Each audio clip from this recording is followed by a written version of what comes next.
So I'm very happy to welcome everybody. I apologize, I don't speak Portuguese, and so we have translation, which will follow occasionally as I stop talking, because I don't stop talking very short. I usually go on a long time. And this is an opportunity for us to get together, and I'm very happy to invite your questions today. This is what we have started to do once a month, make an opportunity for asking questions. It's a very strong tradition for asking questions. We've always valued questions because it means you're thinking about things. And also, even if you're an old-timer, which you've been around the Gonpa and the Buddhist teachings for a long time, still we hide questions. We still have them somewhere. And so it's lovely to hear the response to questions again and again. And also those of you that are new, sometimes questions are crucial for getting us past our hesitation so that we can take advantage of the teachings more confidently. The challenge is questions aren't really enough. We can't question our way the whole way. We do have to hear the teachings, because it's like there's a presentation that the Buddha gave us. There's a teaching. And basically the Buddha said that there's suffering in life. And that's not really optional at this point, the way things are going. We always try to do our best, moving towards what we like and moving away from what we don't like. But oftentimes we can't produce what we like and we can't avoid what we don't like. And so the conditions of birth and sickness and aging and death are along in our mix with us. The Buddha is saying that's not optimal.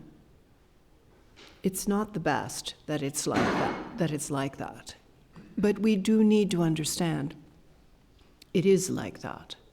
And to pretend it isn't will just postpone the possibilities of actually changing things, because it is possible to end suffering.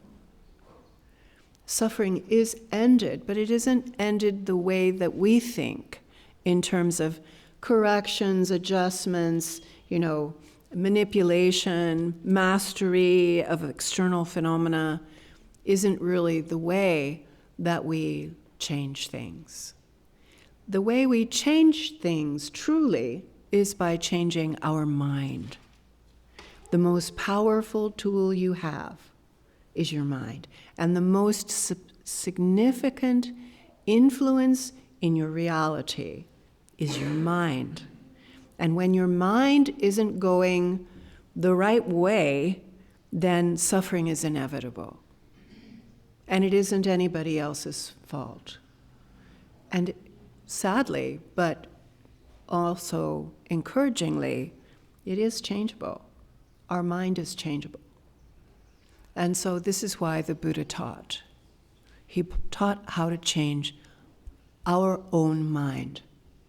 Means you ultimately get a different world by changing your own mind. You see a different world. You hear a different world. You feel a different world. Not because the world changed, but because the mind changed. And so suffering can end, and fulfillment is possible by changing our own mind. So there's a big teaching, big process, big approach, but it is doable. And so for those of you that have questions in any way that I can help, not that I promise to answer them all, because maybe I can't, or maybe they're not appropriate for the time and the place. There might be issues. So I reserve that right. But I encourage you, please share with me your questions. So how I approach the teaching is, first of all, I have to kind of establish my motivation. And all of us, in a way, the big job about changing our own mind is about what's compelling us to do what we do. We have to be able to look back and understand what is compelling us. It's need, it's fear, it's, ambition, it's insecurity. We think that if we do this, we'll be better. We'll do that, we'll be better. And this is what the Buddha basically, and not only the Buddha, but really the teachers on down through time, especially in the path that tends to produce enlightenment, like to bring greater wisdom to the mind. That intention to bring greater wisdom to the mind needs to understand what is motivating you, what is compelling you to do what you do. It's often quite hidden from us. And we might look to our history and think, oh, well, my mother did this and my brother did that, and and then I had this problem and that problem. That's why. But the Buddhas and the Bodhisattvas and the great masters say, well, no, it really exceeds this life.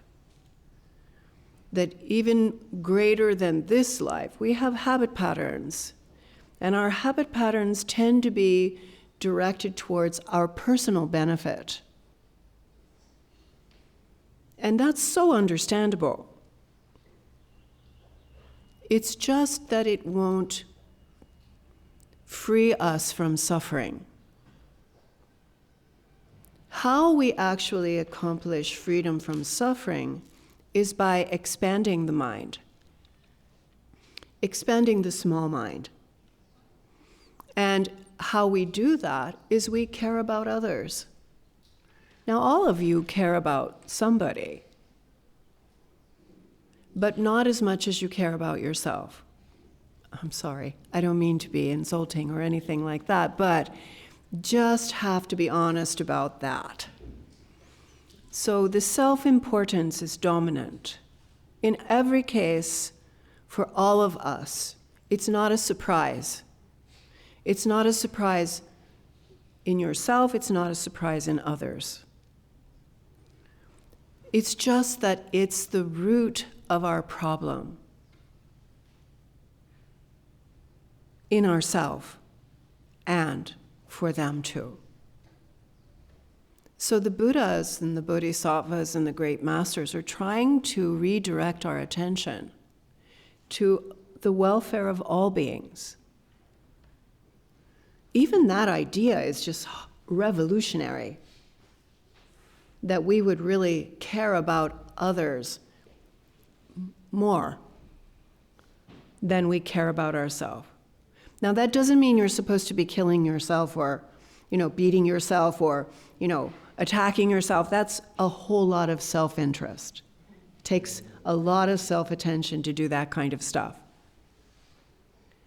So instead, it's really about love and compassion for all beings and finding solutions for all beings. And that motivation is supposed to be in place for listening to the teachings. So even though it might not be mature in you, and I would say it's a process to cultivate that kind of motivation, but still, I try to do that. And I know my teacher did that. And I know that his teacher did that. And that's really the essence of the teaching, is how to have greater and greater unconditional love and compassion from within you towards all beings, and to find solutions that benefit others in that way. She said she works in a hospital with people treating cancer. And basically what she does, or she tries most, is to help people to have less symptoms and less suffering. So she's a yoga teacher, and she helps them with breath, meditation, massage. But most times she's actually helping them to die better. they're not recovering. And she recalls one situation where one doctor, her sisters had breast cancer. So not to have breast cancer, in advance she decided to take her breasts.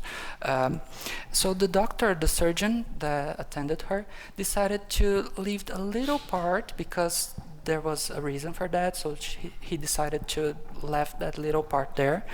And after a few years, she had cancer exactly there. So she's questioning, like, this person tried everything, she did everything right to not have this problem, and even with that, she had this problem.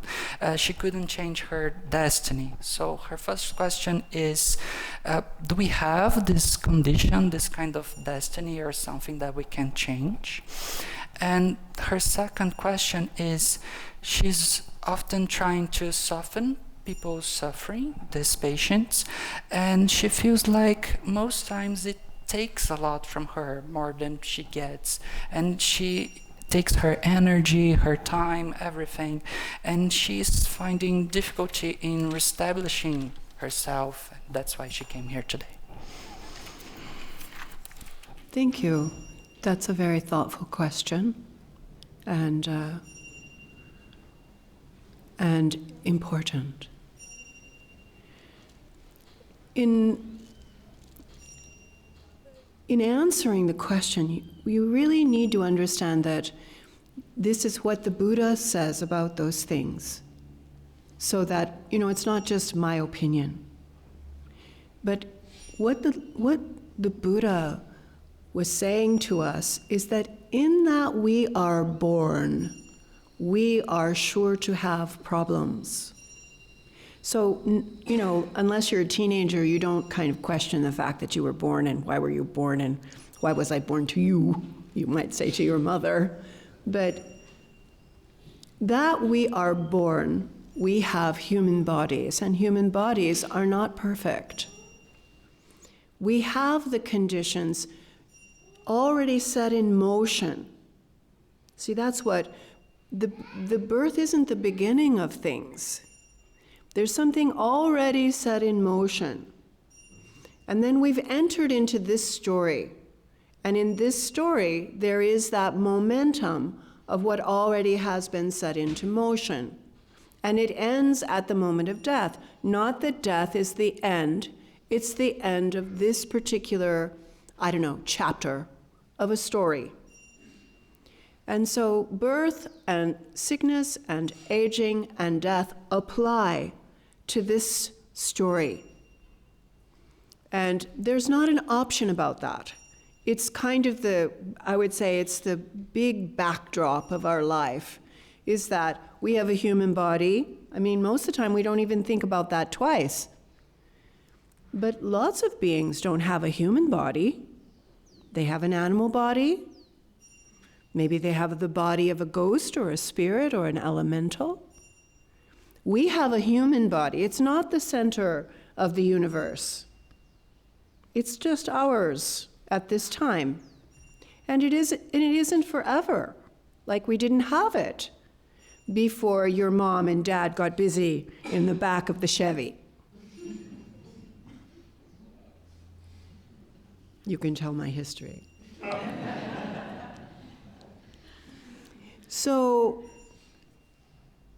we're in a story. The story is unfolding. We have time, some time.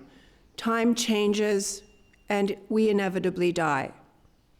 In the meantime, we get a little bit, we lose a little bit. We get a little more, we lose a little more. We came with nothing, we go with nothing. And yes, there is an unfolding of a story. You might call that fate, but I would call it karma. We have a story. And the story is a mix. It's not all bad. It's not all good. Like, it's a human body. It's not great, although it's really wonderful compared to other kinds of bodies. So we're already ahead in that we have human bodies. Again, we don't think about this very much, usually. We're just trying to deal with our life. But because of this movement and this momentum, this beginning of our story and the end of our story, then we want it to go like the way we want it to go. But it has a movement. And so, yes, sickness is one of those things we face. Like birth. Birth, I'm telling you, birth was a very tough day. You probably don't remember. It was like one of the hardest days of this whole life, only exceeded by death. And we just don't even remember. It's not difficult only for you, right? That difficult moment of birth. That's not difficult only for you. That was a really tough day for your mother. And we just don't even remember. And in the meantime, so the suffering of birth is unparalleled, except by death. And then there's sickness and aging. And no matter how many vitamins we take, we're not going to prevent that. Now, some people may not have a story that is heavy in sickness. That occasionally happens. Usually we have sickness, at least tooth decay. You know, nobody wants tooth decay, but it's with us. And aging is with us, and it's its own suffering. Aging is really difficult and basically wasted on the young. They have no idea. They don't even know what to do. They're afraid to look. They're really afraid to look. And so, some parts of our story we can't avoid. We do our best to manage, but we can't avoid that. I think we all have exit strategies that are already built with us. And there's millions and different ways to die. And so, but we're not going to change death. It's not going to go away. And we don't even have so much ability to determine when it comes. Like, it doesn't make any sense when young people die. For any reason. It's just like not fair, we think, in our standards. But their story has a momentum. Their story doesn't have long life in it. Who knows if your story does? None of us know how long we have. We know we'll die. We don't know when, we don't know where, we don't know how. We just know that we will. And for us, we make it far away. Like, even I'm old, I'm telling you, I make it far away. But it's getting close, you know, breathing on my neck. And so there are things we have to understand. We have a very precious human life, and however long you can have it, it's wonderful and useful. Once my teacher was asked, what is the purpose of life? And Rinpoche said, the purpose of life is to prepare to die. Now, I was doing this job at that time, and I looked at him. I thought, that's a heavy answer, you know? And he looked at me and he said, well, what do you think the purpose of life is? And I was a little like put on the spot, and I said, love? And just like that, he laughed about that. We have a certain amount of time to be prepared to die. Death is a very important moment for us because it's a transition. It's not an end, it's a movement. And so it's very important to be prepared for that. Now, in terms of your service, it's wonderful that you do the work that you do. It's wonderful that you are a kind and caring person, even though it's not necessarily helping you, seemingly. You get tired, it's too much to do, the world is endless, you're the only one, other people don't do it as well. Like, there are lots of things to complain about. But in terms of really being prepared to die in a person's life, for any of us to be prepared to die, means that you've lived your life out of love and compassion. And it isn't about professional. That's not about professional. You're just lucky if you make a living doing that. That isn't about your job. That's about the use of your human life. And even if you don't have a job that's a caregiver job, you still need to understand the greatest benefit you can produce in this lifetime is to use it to a greater capacity of love and compassion and wisdom. That's why you would approach a spiritual path, to train and to cultivate greater and greater capacity to be loving in situations that are impossible. I mean, most of us can be loving in easy, loving situations. Well, not on a bad day, but most of the time we can do our best. But to have the power and the resilience and the capacity, this inner strength, to be the one who is there when nobody else would be, because you have that resilience of wisdom and love and compassion that isn't based on whether it helps you or not. And so self-concern is not exactly wrong, because you do need to take care of yourself. You need to eat your food, you need to take your medicine, you need to sleep appropriately. That doesn't mean you need to sleep 12 hours, or that you need to eat, make food and shopping and everything in your whole life, people who only live to eat. That's not, you need to eat, but you need to eat to be able to help. You need to take your medicine to be able to be more loving and kind and compassionate. You need to be able to sleep enough that you can go and help and further the conditions of relief for others and the support for others. And then when you face your death, you will have used your life to prepare to die, because you prepared in love and compassion and wisdom. Well, my question is related to the fact that I just had a baby boy. He's about 8 months old now. And I find myself trying to, not exactly teach him, but help him in the spiritual path. And it's very challenging. It seems like we take, a third or a fourth of our life to become capable of starting to understand. And my question is, how can we help the children, and with us already being students and not completely prepared ourselves, how can we help the children down this path?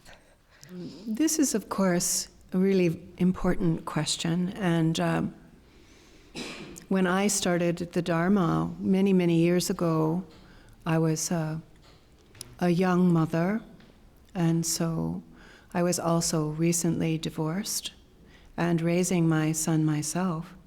And there wasn't an option about my son being the most important thing in my world. That was just the matter of fact that I had to deal with at that time. And so he was just along with me all the time, along with me in listening to the teachings, along with me in being around the Lama, along with me in being around other Dharma people. We had an environment that was a spiritual kind of color I would say. Not that it was, sort of holy or not. I don't think that is what you can imply when you're talking about a spiritual kind of community. There's lots of challenges. It's not a club. It's, it's challenging, the relationships and things.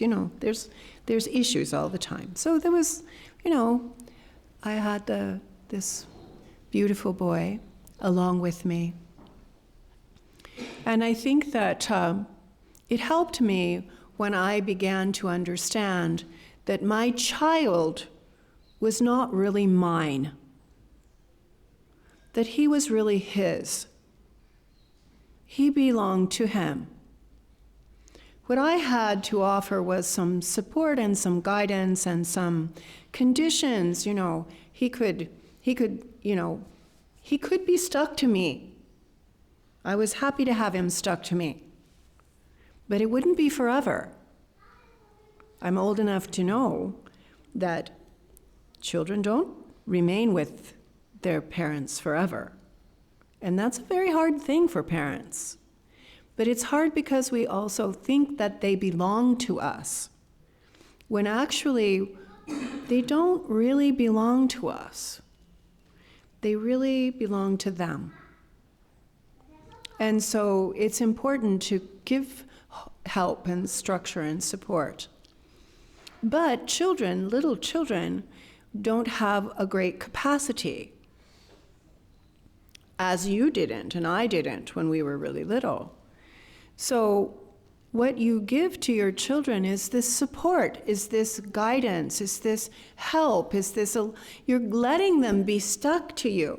Like, with everything that you've got, whatever it is that you've got, you're letting them be in that story.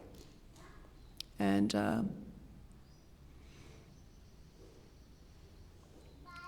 when I was starting to listen to the teachings, Rinpoche was wonderful about children. They were always accepted and always allowed to be present. It was never considered that your spiritual path couldn't include a family, couldn't include children.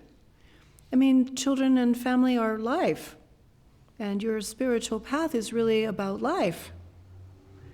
And so it's not some other life that you get when you engage in a spiritual path. It is your life. And then there are the qualities that are infused into your life, which are the spiritual qualities that you learn, that you practice. And sometimes people get very excited about their children. They really love their children. Their children are really the dominant feature of their life. And so I remember many times people would come up to Rinpoche and they would say, "Here, take my kid. You have, I'll give you my kid." And Rinpoche would say, "Kalma," And it wasn't that you could do that. Your children are your story. You need to do your children. It's not, you don't get to pass them off for someone else to do. And but what Rinpoche encouraged about children was that really the power you have with your children is your example, is your environment. It's how you do you that they get to be stuck to. And how you do you, they learn from. They learn if you take the time to remove the spider from the kitchen and put it outside. The children learn that. They see that. They know, we don't step on the spiders. We put them outside. We catch them and put them outside. We make an example of how we live a life that's unconditional. And they learn from you because it's how you are. They learn how we are. This is how we do things. We do things with love and compassion. We do things, and they see when you don't. They know immediately when you use gestures in traffic. They know immediately. I was on YouTube watching something, I don't know, some strange little picture came up of this girl cursing, like a little bitty girl, cursing like, I don't know, a truck driver. She was cursing like, and she learned that at home. What you do is what they do, because we are a we. And so they learned that from you. So how you change you is your greatest power with your children. That we are kind to the animals. That we don't get mad at a grandpa because he forgot his words. That we take the time to care about others more than ourselves. They learn that, they see that, they grow up in that. That's your real power with your children. Now, most of the time, it isn't advisable to try to teach your children doctrine. It's not a good idea. First of all, you don't know it well enough. And they'll question you, and children are tricky. They either follow what you do or they don't follow what you do. They don't have a sophisticated middle ground. So one way or the other, children are going to choose to be like you or choose not to be like you. That's it. And then they try their best to not be like you. Their whole life. They try their best to be just like you. Their whole life. It's really like that. You don't have so much choice over that, except how you are. So Rinpoche always encouraged us to teach children through stories, to not try to teach doctrine. Children are not really even old enough to take refuge in the Buddha until they're 11, that they could begin to understand about how they see the world. They can begin at 11 to start to understand that there was the Buddha, and that there was the teaching, and that there was the meaning of being kind more than, that success isn't just having more stuff, success is being a better person. Those kinds of things, they can start to learn at 11, but they can be accustomed to it by your example always. When I was raising my son, he went to school, and one day he came home and I could see he'd been fighting. He was 6, first grade. And I got this call. I asked him, I said, what happened? Oh, nothing. What happened? No, don't tell me nothing. I can see. I am observant. I can see you've been fighting. What's happened? Well, and then I got a phone call. And so I knew there'd been trouble at school. And I said, Joe, what happened? And he said, well, the boys were stomping the worms that came up out of the soil. It was raining in Oregon. And the worms come up out of the soil to try to not drown. And the boys were stomping. And he said, and I tried to stop them. And they ganged up on me. There's a lot more boys stomping than there was the one boy trying to stop them. And I said, oh, Joe, you can't fight for this. This isn't work to fight. And he cried, and he said, well, what am I supposed to do? And I said, well, maybe you might ask the boys how they would feel if they were a worm. So the next day I got the phone call, and the lady at the school, she says to me, Mrs. Everest, she said, I know that you're Buddhist, and that your family does things differently than, but is there some reason why you would hang the worms in the trees? I said, pardon? And she said, well, I'm looking out the window, and all the boys are gathering worms and hanging them in the trees. Looks like tinsel, like Christmas decoration. I said, no, we don't hang worms in trees. But maybe they're problem solving. The worms are in the puddles. Maybe they're problem solving. Because yesterday Joe came home fighting about the worms being stomped on. And so maybe they're problem solving.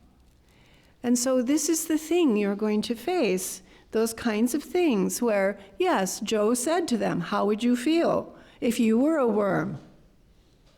And so then all the boys started hanging the worms in the trees. And so we have a lot of power and influence with our children, good and bad. And so as a parent, it's important to realize you don't get to just dominate them into being who you want them to be.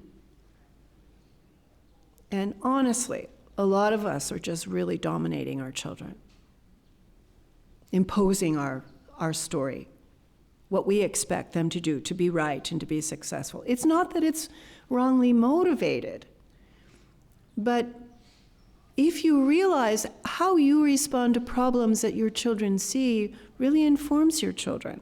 They watch everything. And Rinpoche always said, children will only listen to you until they're 7 years old. And then they just watch.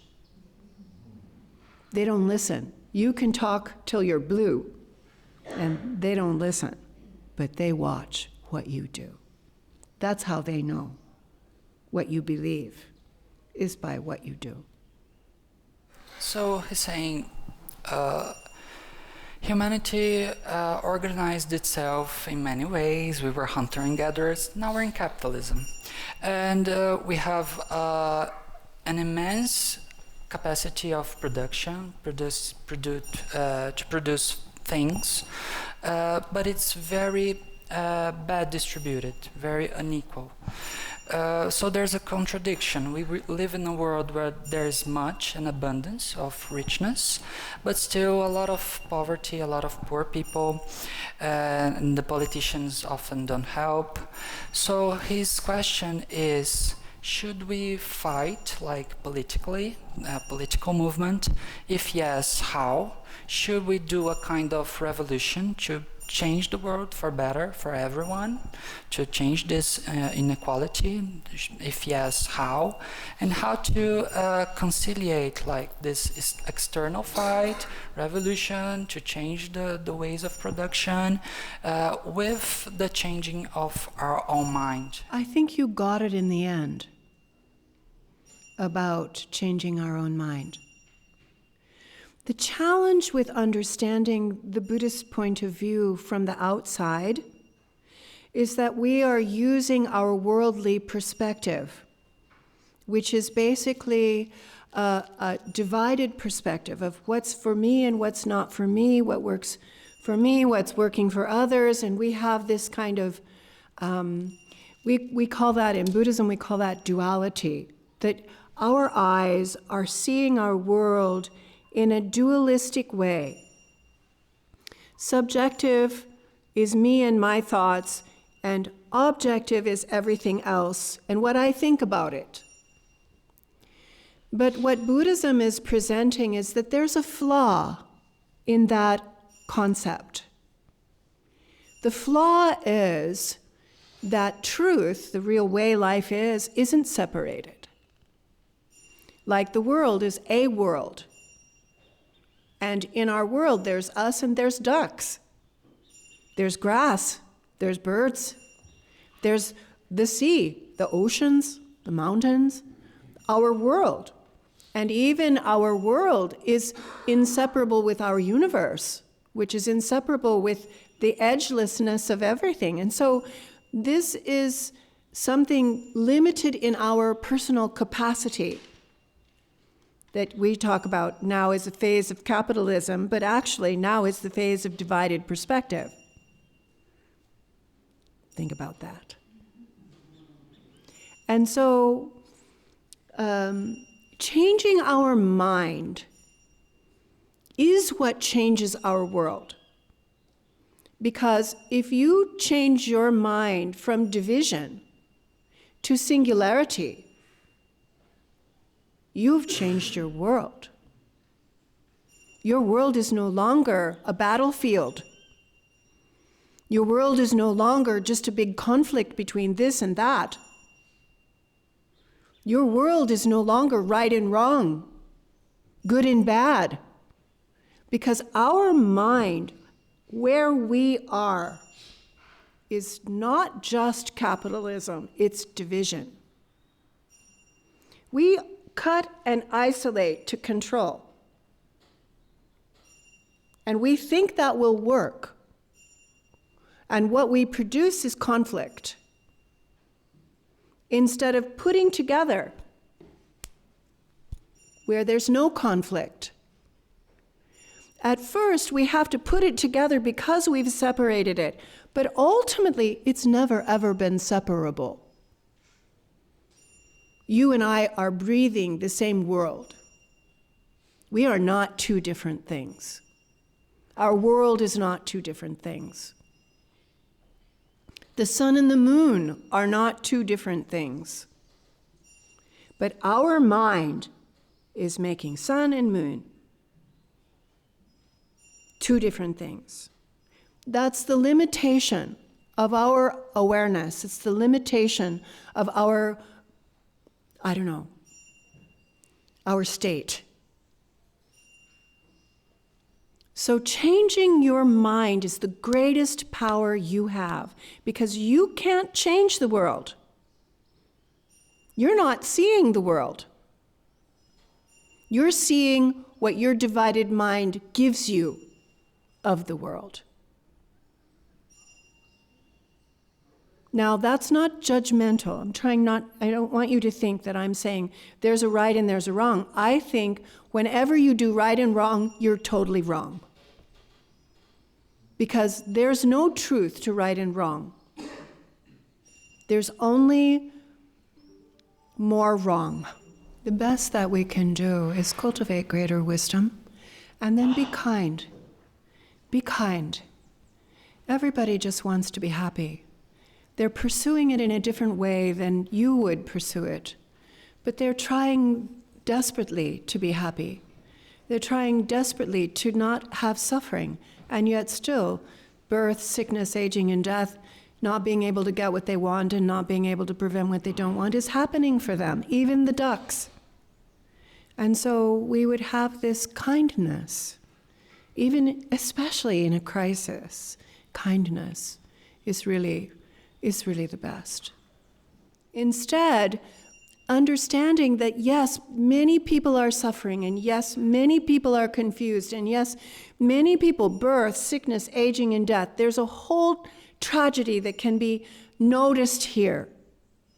But the change of that doesn't happen outside. The change of that happens inside. And the more that you become a light of wisdom and love and compassion and willingness to be inclusive of every particle, the more light and wisdom you bring into the world. You conquer division through your own mind. And then you are an example. Again, our power is not changing everybody else. Our power is in our example. So I don't think it's an external revolution. And I'm happy that people are kind of trying to think outside of the box.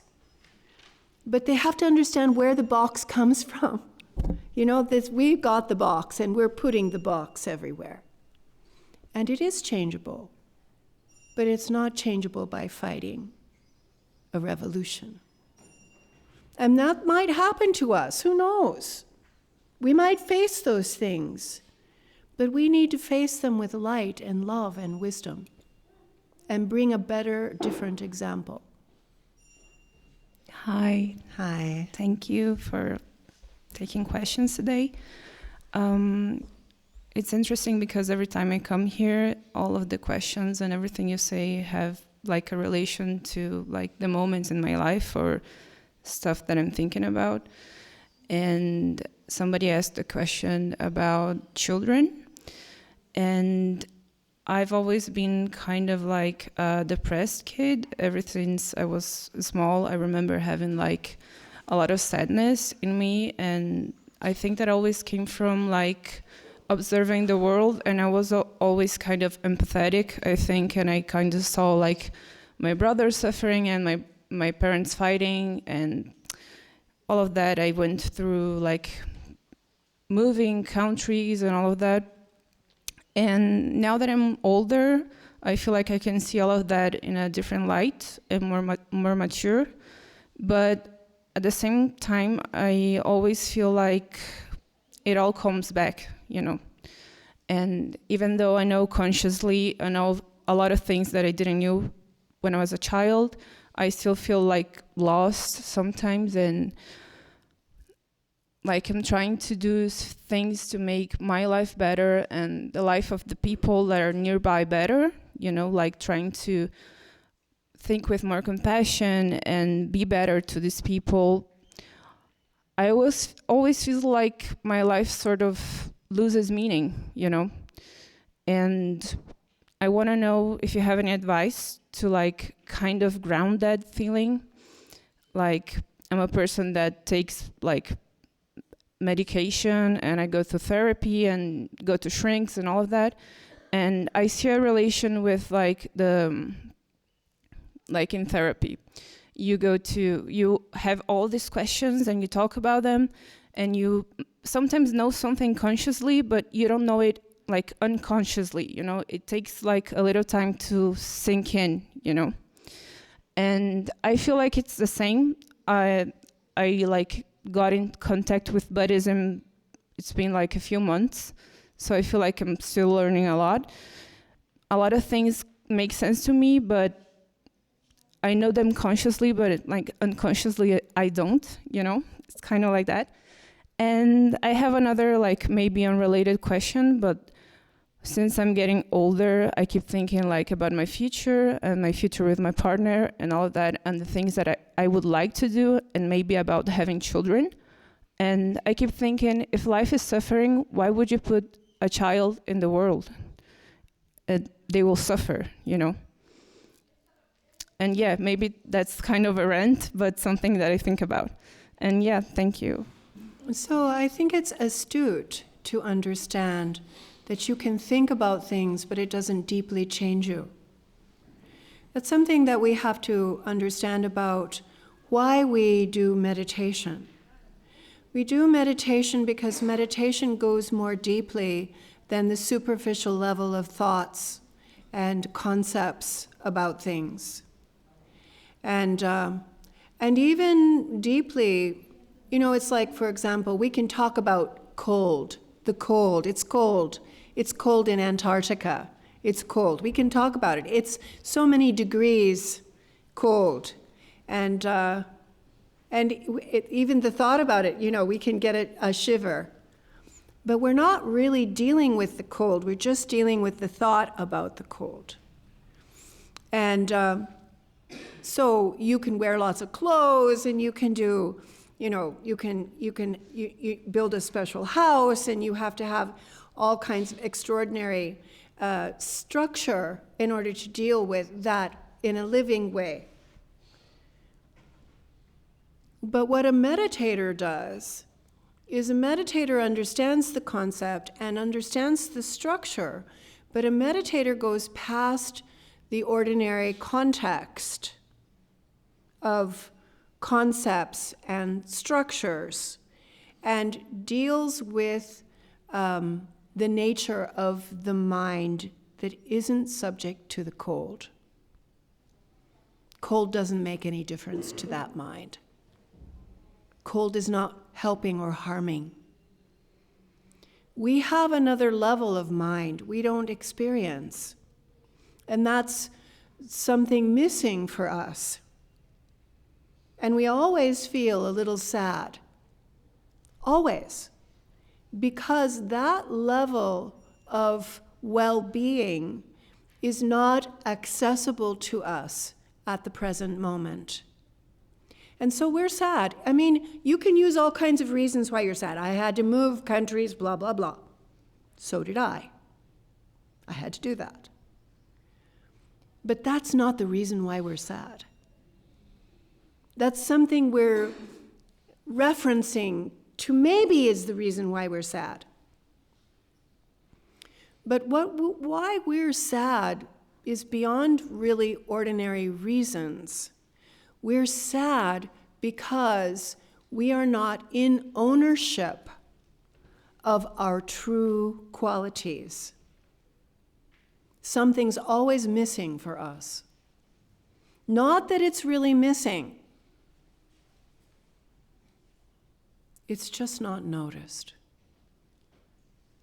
What the meditator is doing is bringing notice to what is already present and perfect, that we just don't notice as we're dealing with all our concepts, all our emotions.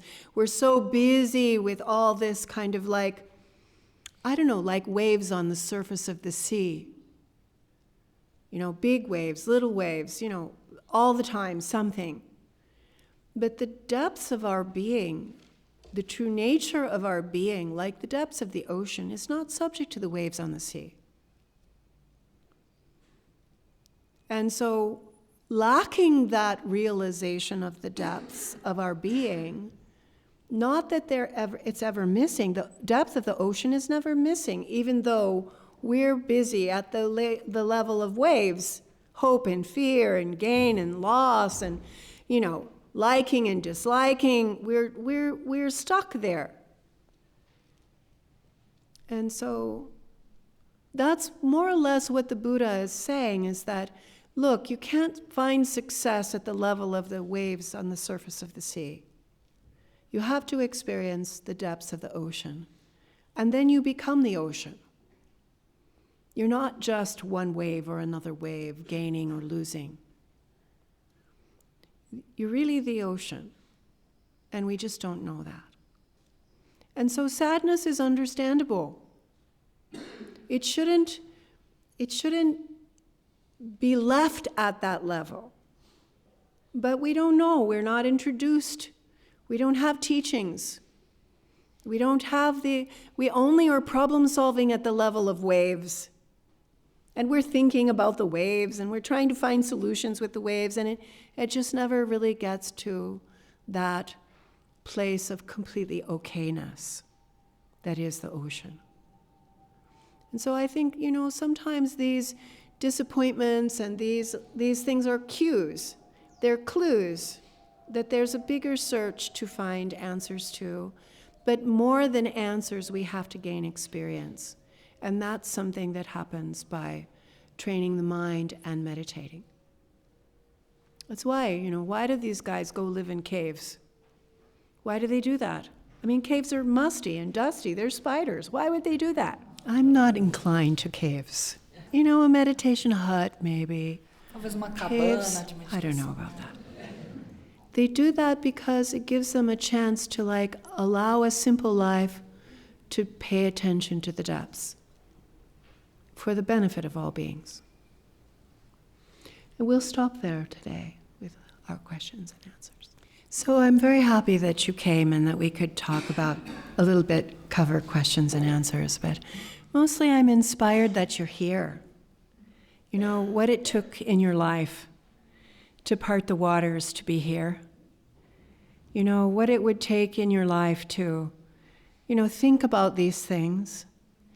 I'm also moved because I remember my first questions. I remember, you know, coming out of the ocean and listening to the teachings and what a difference it made for me. I also know that you're at a turning point because it's easy to just like let it go in one ear and out the other. And I would encourage you to let it sit with you a while and see if it makes a difference to your heart, because there's a decision to be made. The decision to be made in our lives is how we want to use our life. Because it's the most valuable thing you have. Why that child you would let be born is because this human life gives them the chance to be able to change their mind. It's an environment, win or lose, good or bad, success in the world or not, isn't going to make the difference in the end. We're all going to leave this world. But what you change in changing your own mind goes with you from this world. That you have this life that you can use to question and get answers and also find who you really are beyond your body, beyond your name, beyond your history. You're going to forget your history. It's not something, we struggle now to remember. You notice that the older you get. There's not so much valuable to remember. But who you are, beyond your concepts of yourself, like what's your favorite color, what's your favorite number, how we try to identify who we are, is all superficial. But it doesn't have to be that way. You can utilize your life. You don't know how long it will be. You can utilize this life to know who you are, which isn't left behind in this world, which goes with you. And so that's the purpose of our human life, as Rinpoche said, to prepare to die, is that you can let go of what is lost anyway, and you can gain what is never lost and is supreme and brings resolution to suffering and ignorance by the use of your life with a spiritual path. So I rejoice in that. And I also, want you to know, don't let it just go in one ear and out the other. But if it doesn't resonate with you, it's okay. It doesn't apply, it's okay. You can just leave it here on the floor as you leave. But if it has some significance to you, then you should cherish it and utilize it before you die. Throughout my many lives and until this moment, whatever virtue I have accomplished, including the merit generated by this practice, and all that I will ever attain, this I offer for the welfare of sentient being. May sickness, war, famine, and suffering be decreased for every being, while their wisdom and compassion increase in this and every future life. May I clearly perceive all experiences to be as insubstantial as the dream fabric of the night, and instantly awaken to perceive the pure wisdom display in the arising of every phenomena. May I quickly attain enlightenment in order to work ceaselessly for the liberation of all sentient beings. Buddhas and Bodhisattvas altogether, whatever kind of motivation you have, whatever kind of beneficial action, whatever kind of wishing prayers, whatever kind of omniscience, whatever kind of life accomplishment, whatever kind of benevolent power, and whatever kind of immense wisdom you have, then similarly I, who come in the same way to benefit being, pray to attain these qualities. At this very moment for the peoples and the nations of the earth, may not even the names disease, famine, war, and suffering be heard. Rather may their moral conduct, merit, wealth, and prosperity increase, and may supreme good fortune and well-being always arise for them.